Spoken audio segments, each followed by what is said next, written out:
ऑफिसमध्ये जाऊन मग तेव्हा त्यांनी मला ती RTIची माहिती दिली का सेक्शन 8I(J)च्या नुसार तुम्हाला खाजगी माहिती देता येत नाही. मी त्याची अपील करण्यासाठी गेलो, पण त्यांनी मला पत्र माझं डिनाय केलं.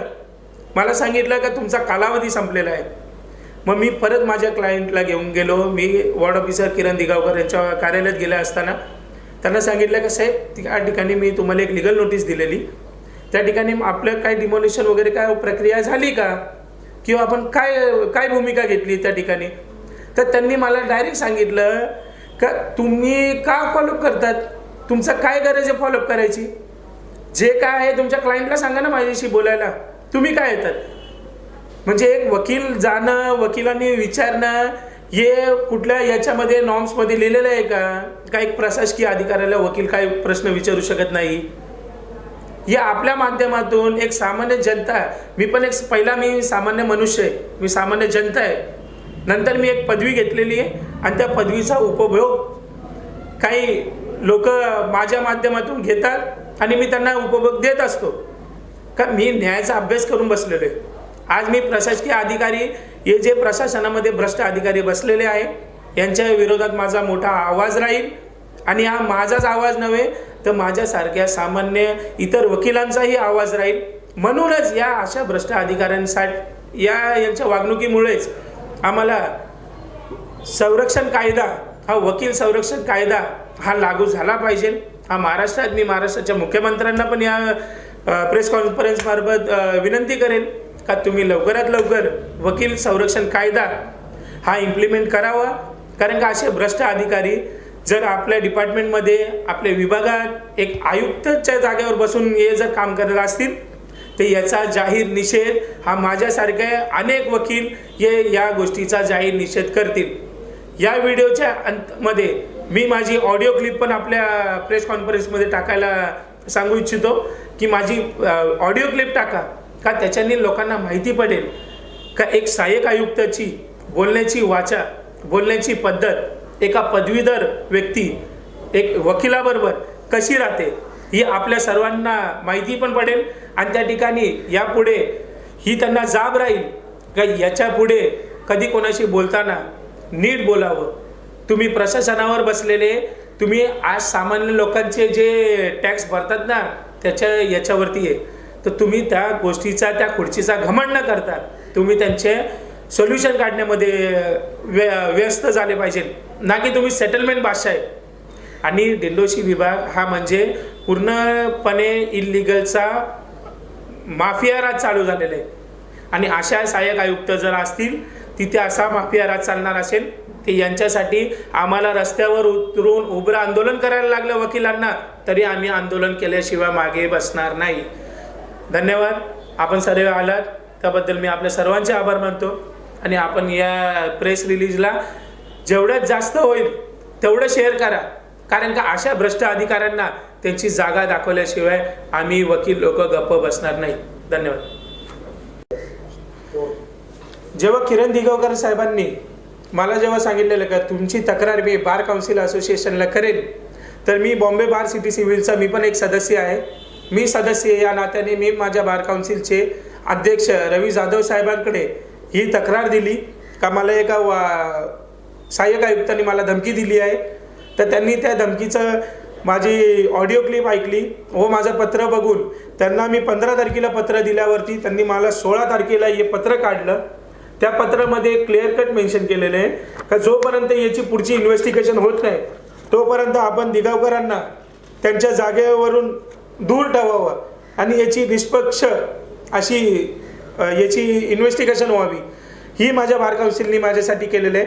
ही माझ्यासाठी नव्हे तर प्रत्येक वकिलासाठी त्यांचा बार असोसिएशन हा कायम उभा राहतो. अशा बार काउन्सिलमध्ये या हासापत्र काढणं हे एक साधीसुधी बात नसते. ही फक्त एक प्रशासकीय भ्रष्ट अधिकाऱ्यांना निलंबित करण्यासाठी ही बार काउन्सिलने घेतलेलं पाऊल आहे. त्याबद्दल मी बार काउन्सिलचे पण आभार व्यक्त करतो. सर्वप्रथम मैं आपका सभी का स्वागत करता हूँ कि आपने मेरे प्रेस कॉन्फ्रेंस के लिए आप आए और उसे प्रेस रिलीज के माध्यम से, आपके प्रेस के माध्यम से मेरी बात सामान्य जनता तक पहुंचाने का आप काम करोगे, इसके लिए मैं आपका आभार व्यक्त करता हूँ। ये बात एक वार्ड ऑफिसर सहायक आयुक्त पी उत्तर विभाग के किरण दिगावकर, जिन्होंने एक अपशब्द, एक प्रयास ऐसा वकीलों के खिलाफ में ऐसा उन्होंने वाणी कही है कि उन्होंने एक बाउंड्री डिसाइड करके रखा है वकीलों का, क्या तुम्हारा काम सिर्फ कोर्ट तक मर्यादित है, कोर्ट से घर, घर से कोर्ट, बस बीच में तुम बैठने का नहीं, ऑफिस में रहने का नहीं। मैं क्यों बोलना चाहता हूँ, क्योंकि उन्होंने एक ऑडियो क्लिप में कहा गया है, उनकी ऑडियो क्लिप में, क्या वकीलों का काम सिर्फ कोर्ट तक मर्यादित है और ये इलीगल का काम, इसका काम आप हमको मत बताओ। मेरे पास एक प्लॉट का काम आया था, क्या उसमें मेरे क्लाइंट है, मेरे क्लाइंट ने उधर आरटीआई मार्फत तकरार किया। प्लॉट सीटीएस नंबर 647 सर्वे 249/5 आदिवासी लैंड है। आदिवासी लैंड पे 2-2 हज़ार स्क्वायर फीट, 3-3 हज़ार स्क्वायर फीट के कम से कम 50 से अधिक गाले बनाए गए। वो गालों के ऊपर मैं जब बीएमसी को तकरार किया, वो गाले अनाधिकृत है जो मेरे क्लाइंट ने मुझे बताया था, मैं उनके पास बताने गया, तब उन्होंने मुझे कहा कि तुम वकील लोगों का काम सिर्फ कोर्ट तक है, इधर आके हमको पूछने का नहीं। मतलब आज ये पी उत्तर विभाग के सहायक आयुक्त अगर एक वकील से इस तरह बात करेंगे तो सामान्य जनता, मतलब उन लोग का तो मूर्खता हो जाएगा उनके सामने जाना। और ये आपके प्रेस के माध्यम से मैं बताना चाहता हूँ कि वकील संरक्षण कायदा ये क्यों निकालना चाहिए कि ऐसे भ्रष्ट अधिकारी जो आर्थिक व्यवहार करते हैं, जो गुंडे पाल के रखते हैं, वो सब अधिकारी लोग, क्या इन लोग दबाव तंत्र करके कंप्लेंट कोई करेगा, कोई रेस करेगा न करके उसको सेटलमेंट के लिए गिराने का जो बात करते हैं, इनके खिलाफ मैं आक्रोश रखूंगा, रहेगा और हमेशा रहेगा ही। मेरे बार काउंसिल ने एक पत्र निकाला है भूषण गगरानी साहब के लिए, क्या किरण दिगावकर जी ने जो एक वकीलों के ऊपर जो गलत सलत बात बोला है, जो उन्होंने ऑडियो क्लिप किया है, उसके ऊपर बार काउंसिल ने भी उसके ऊपर पत्र निकाला है, उसका भी इंक्वायरी रहेगा। वो डीएमसी का प्रमोशन हो गया उनका। अभी मुझे ऐसा कुछ आपके न्यूज़ माध्यम से सुनने में आया है, क्या वो इधर से निकलने का राह देख रहे, पर आप कहाँ भी जाओ, जब तक ये जगह का डिमोलिशन होता नहीं है, मैं यहाँ से शांत बैठेगा नहीं। ये आज एक वकील बोल रहा है, कर 4 रहेंगे, कर 400 वकील लोग रहेंगे, और जब तक हम लोग का ये मुद्दा क्लियर होता नहीं है तब तक हम शांत नहीं रखेंगे और ऐसे भ्रष्ट अधिकारी को सस्पेंड होना चाहिए। ये हमारी सब वकीलों की मांग है। यही मैं आपसे निवेदन करके यहाँ मैं अपनी प्रेस कॉन्फरन्स सर्वप्रथम माझा नमस्कार। आपण सर्व जण माझ्या आज प्रेस कॉन्फरन्ससाठी आले त्याबद्दल मी आपल्या सर्वांचे आभार व्यक्त करतो। आज आपली प्रेस कॉन्फरन्स बोलवण्याचं कारण म्हणजे पी उत्तर विभागाचे सहाय्यक आयुक्त श्री किरण दिगावकर साहेब, ज्यांना आम्ही साहेबाची वाणी देतो, ते एका वकिलाला आरे रवीची भाषा वापरतात, ते एका पदवीधर व्यक्तीला एक तुच्छ गिनलं जातं।